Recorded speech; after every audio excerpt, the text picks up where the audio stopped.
Hey guys, Zach from Stone Glacier here. We're in my good buddy Jared Miller's garage. He's sort of Stone Glacier's unofficial gun guru. So he's going to help me. Today we're going to build a gun. Something we like to be pretty proficient with at Stone Glacier as hunters is our weapons, whether that's a bow or a rifle. And obviously it's super important to practice with your hunting rig before season. But if you're wanting to spend more time shooting throughout the year, often it's nice to have a little bit smaller caliber second rifle with a lot of similar characteristics, so that when you practice, you can apply that to your hunting rig, put less rounds through it, and hopefully be a better marksman when you go out into the field. So today we're building a pre-fit gun, and pre-fit is basically they build pre-fit barrels, and certain actions like this Defiance here they have tight enough tolerances that a barrel manufacturer or a gunsmith can basically cut and chamber a barrel with the right tolerances to essentially screw straight into this and headspace properly. So today we're going to build a gun. I'm not claiming to be an expert at any of this stuff. I've spent some time researching the components. I have a custom 300 short mag that I've spent quite a bit of time shooting over the last 6-7 years. And I basically just wanted to share my experience in building this. Hopefully it'll be an easy process, but we're going to find out. So we're going to put this together here shortly, but I wanted to talk to you about what components I picked and why.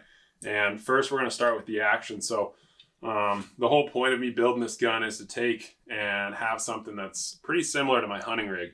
And so if we look at my hunting rig here, this is my 300 short mag.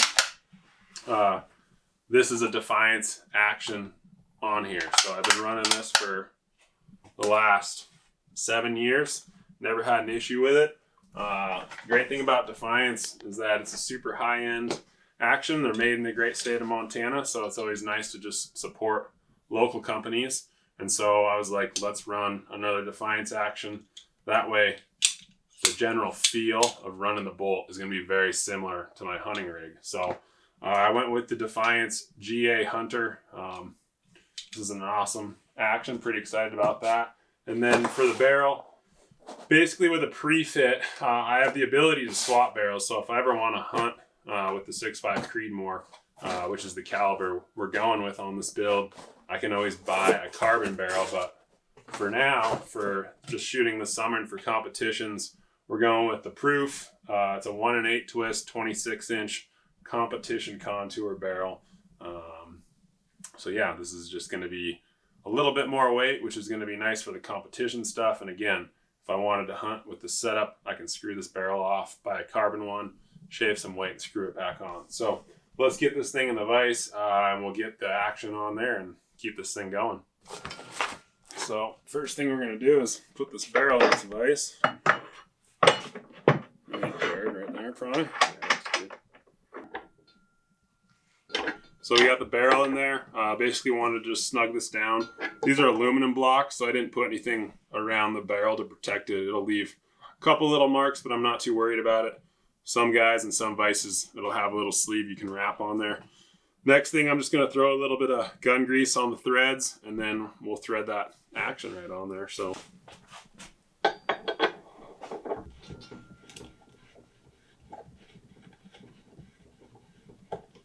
got the action threaded on there. We got our action wrench in there, and now we're just going to torque it.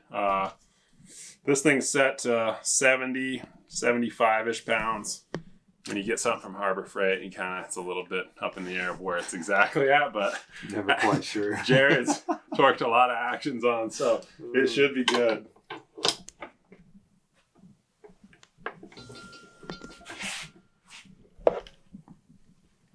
Spinning. The barrel's spinning. Yeah.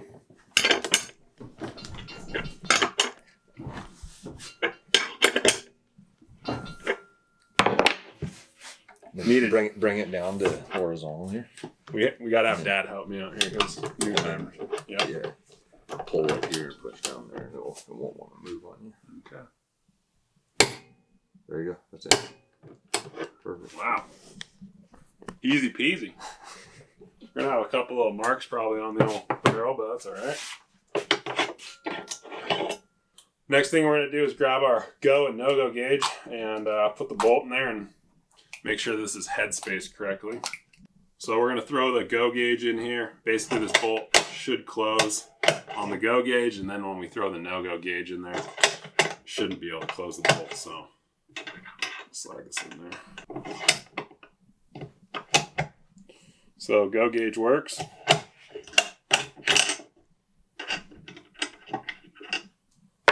Now we'll try the no-go.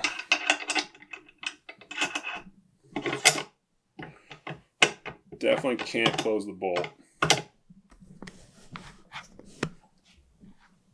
And I know that some guys, you could force this thing down, but you're going to damage your chamber, so should be good to go as far as headspace here.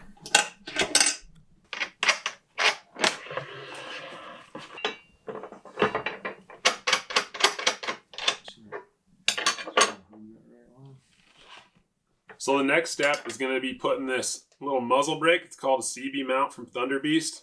I run their Ultra 7 can on my hunting rig, so I want to be able to run the same can on this gun. So basically, what we need to do is get this timed up correctly so that the ports are perfectly level. So we got the back leveled here.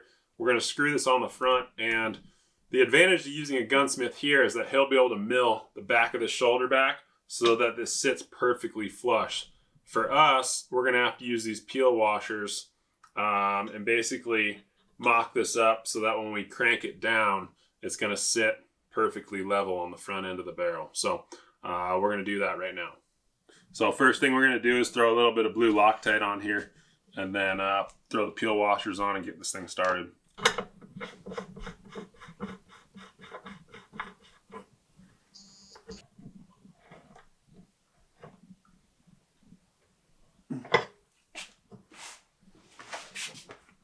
Pretty dang. Just a hair. Just a hair more, I think.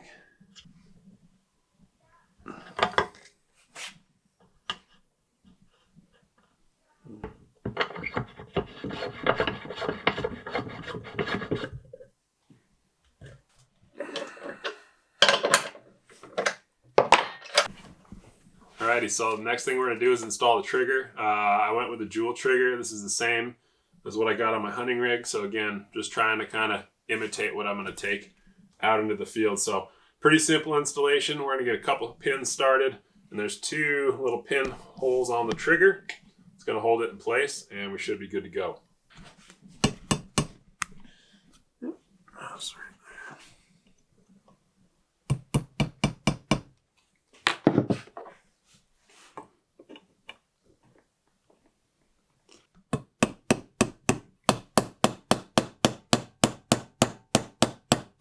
Alrighty, trigger's in, pretty simple. Got the 2 pins in there. Yeah, and she's ready to rock and roll.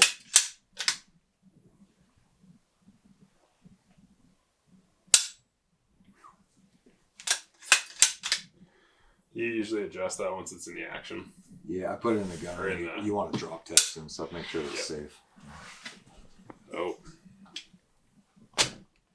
She's coming along. Yeah, buddy. So we've got the barrel action complete, got the trigger in. Next thing we're going to do is install the stock. And the biggest thing that I wanted when I picked a stock was to imitate how I interface with the weapon and how I grip the stock. So I'm running a Manners EH1 on my 300 short mag. It's got a little bit larger palm swell, roughly a 90 degree here. So when I go on the gun, I have a certain grip, I have a certain feel on this stock. The nice thing about the KRG Bravo is that it has very similar palm swell and grip angle. Adjustable cheek piece, adjustable length of pole, so I can set this up for myself so that if I put 1,000 rounds through this gun over the course of the year and I go over and grab my hunting rig, the way that I interface with the rifle is going to feel very similar. So what I learn on this gun can translate over to my hunting rig. As far as this stock, I did one upgrade. I went with their ARCA Enclosed Foreend. Basically, from kind of the competition standpoint, this gives me an extra 4 inches up front. So if I'm shooting a stage where I have my bipod attached, I still have enough room to fit a bag, basically a shooting bag, in between my bipod and the magazine well. So what we're going to do is we're going to grab this stock, I'm going to pull this tape off here and we'll get it torqued and on my action.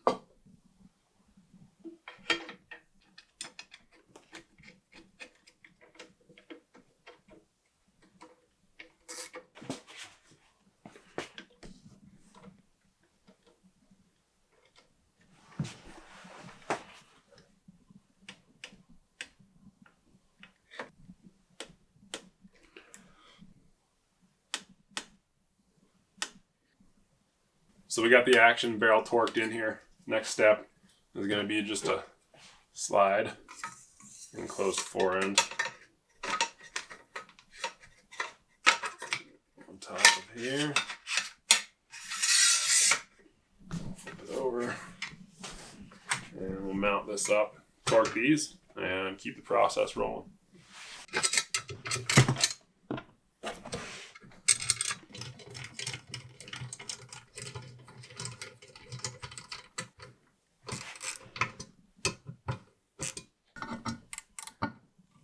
So we got the stock on, got the enclosed forend on, everything's torqued up, and everything went super smooth. So last thing we're going to do is put rings and scope on there. As far as rings, I went with the Hawkins precision rings. These are the same rings that I have on my hunting rifle now. Only difference being I got the custom offset level on the top here on this ring. The ones I was able to purchase online just due to time has it centered up. So I could replace that to match my hunting rig at a later date if I wanted to. As far as scopes, I'm running the Collis on my hunting rig, but wanted to try out the Nightforce. As somebody that spends a lot of time in the backcountry beating the crap out of my gear, I've heard a lot of really good things about Nightforce. Have a couple good buddies that run them, and so I just wanted to put the Nightforce through its paces. So picked the NX8, the 4-32x50. This has got the Mill XT reticle in it. So we'll go ahead, get the rings on, get the scope in, and then we'll be done.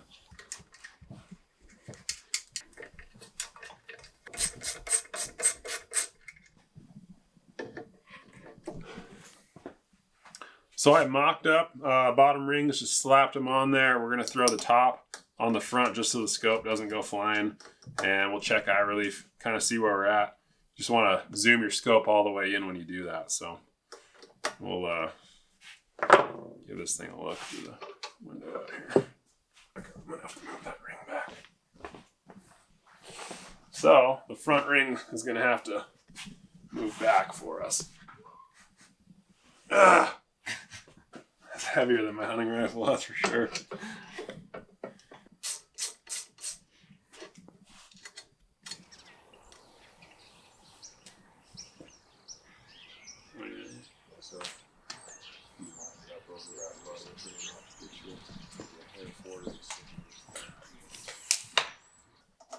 So we just went outside, got the eye relief set, marked where I want that to be at, and just wanted to pull the scope out of here. Make sure that when you put these on your pick rail, you pull them towards the front and then torque them down to the required or specified setting. So for these, it's going to be 65 inches. That's going the right way.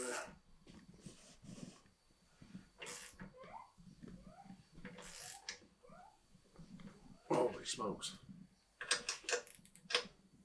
65 is a lot.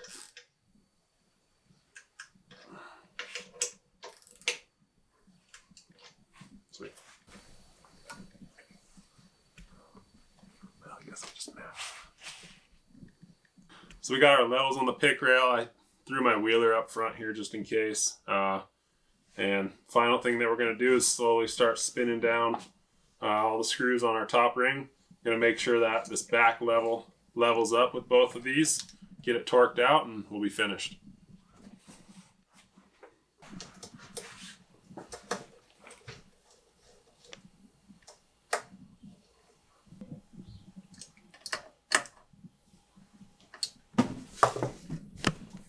There she is.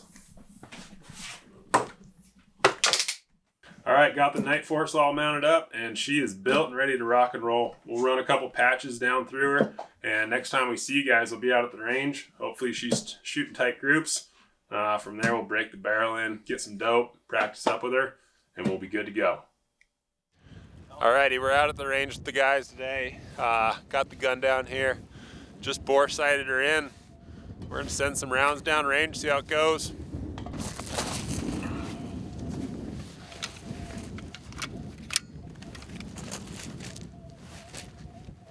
Row, center, on the far left side. Second one in, on that panel. Way left side.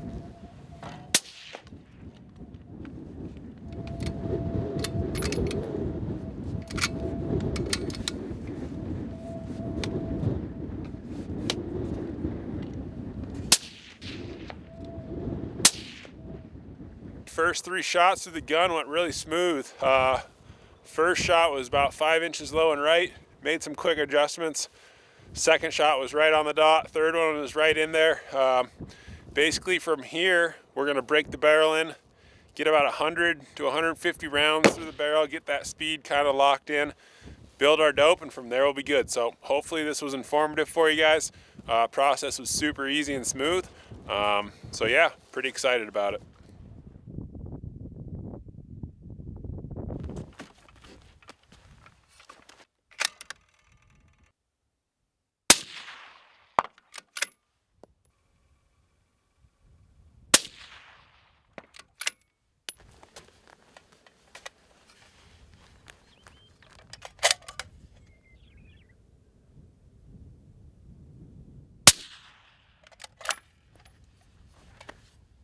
Hey guys, we're back out here on the range shooting the guns today. Shooting the 6.5 a little bit and also shooting the hunting rifles, just getting ready for some spring bear hunts that are coming up. And last time you guys saw me as far as this build goes was the first time I shot the gun, and I just thought that we probably should jump back in here and give you a little better update on how the build's going, which so far everything's been really awesome. I did shoot one match with the gun about 2 weeks after I got it built, and shot really well. The gun performed really well. Super happy with all the components and the way that I built it. There wasn't really anything that jumped out at me that felt like it needed to be changed, so happy with that. The only thing I just needed to fine-tune some magazine stuff so that we had really good, clean, smooth feeding. Got that resolved, and honestly I'm just really happy with the gun. It shoots as good as I can shoot. We're shooting the Hornady match ammunition, and it's shooting, I'd say, sub half-minute groups if I do my part. I tried to shoot one earlier to show you guys, and first one was a flyer, but the other 3 were in there tight, so that's been nice. It's just saved me a lot of time not having to reload and being able to focus on myself actually becoming a better shooter and bringing my accuracy and precision in that way versus trying to spend a bunch of time reloading and getting the absolute perfect round that will shoot the most accurate out of my rifle. So yeah, got about 400 rounds through the gun. We're gonna keep shooting. We'll be shooting a match, a few of us from Stone Glacier, here at the beginning of June that we'll be documenting for another project that'll be coming out probably in 2023. So stay tuned for that, and hopefully this whole video was super helpful and informative, and good luck if you're gonna be building a gun here in the near future.